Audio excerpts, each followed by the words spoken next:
Brooklyn Independent Television. In case you're just joining me, we're here on the campus of LIU and we're discussing men's basketball. Joining me is the head coach of the basketball team, Jack Perri. Jack, last year, you were the man that sat next to the man, that sat next to the man, that sat next to the man. You sat next to the head coach. Now you are the head coach. You are the man. That's right. How's it feel to be the man? Well, it's fun. It's a lot of fun. Yeah, I love it. Obviously, there's a lot more that goes into it. A little bit more stress involved daily, a little less sleep, but it's exciting and I'm really enjoying it. It's been a season of change for yourself as far as becoming a head coach. Also, it's just been a season of struggle too for this team, right? Yeah, there's been a lot of adversity. I mean, right from the get-go, we've had a lot of things that we've had to deal with, whether it be injuries and issues that we've had in the preseason. We didn't really have a preseason, so that kind of got us off to a difficult start. You know, when you're trying to work out with 5 or 6 guys instead of a whole team, we started off behind most of the other teams. Obviously, that got itself going in the early non-conference schedule. We started getting the flow, and then Julian goes down with that ACL, and then we got to kind of start over again and restructure ourselves. And so, yeah, we've had a lot to deal with. That was a hard adjustment, huh? Once Julian went down, was it? Well, you know what? Yeah, it was. It was. And I didn't realize how hard it was going to be because we do have a lot of talent. You know, with Jamal, CJ, Jason Brickman, those guys are really talented kids. We have a bunch of other guys that also are good role players. So I didn't think it was going to be as difficult as it's been. But, you know, obviously people start focusing in on Jamal a little bit more, so he's trying to do a little bit too much. And then obviously CJ, you know, his role changes. Everybody's roles change a little bit. And it's kind of taken us a little while to figure that all out.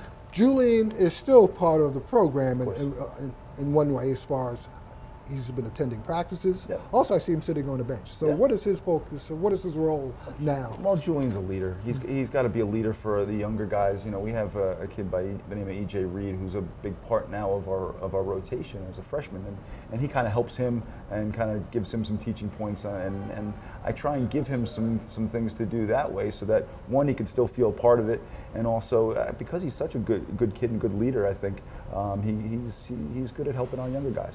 What can you say about Jamal? Jamal, he's as competitive as they come. He's an intense competitor. He's a great kid.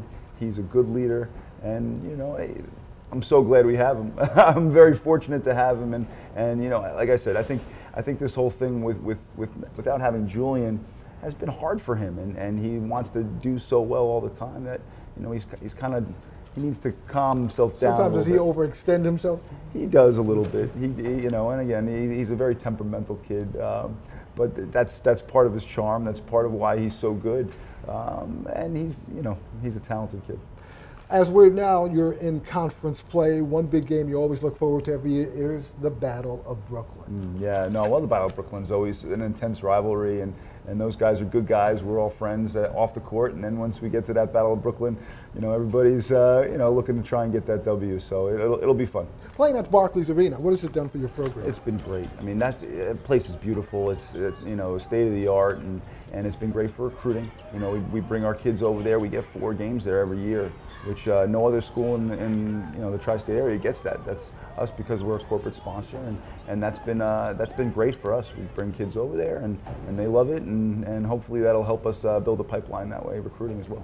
When it comes as far as Jim Perri, when Jim told you he was leaving, and he handed the mantle to you, how did you feel that particular night? Well, it was exciting. I was so excited, and I've been with Jim for so long. I've known Jim since I was 16. He recruited me to the school that I went to up in Boston, Bentley College. He was the top assistant there and recruiting coordinator. So I've known him for a long time, and we're from the same cloth.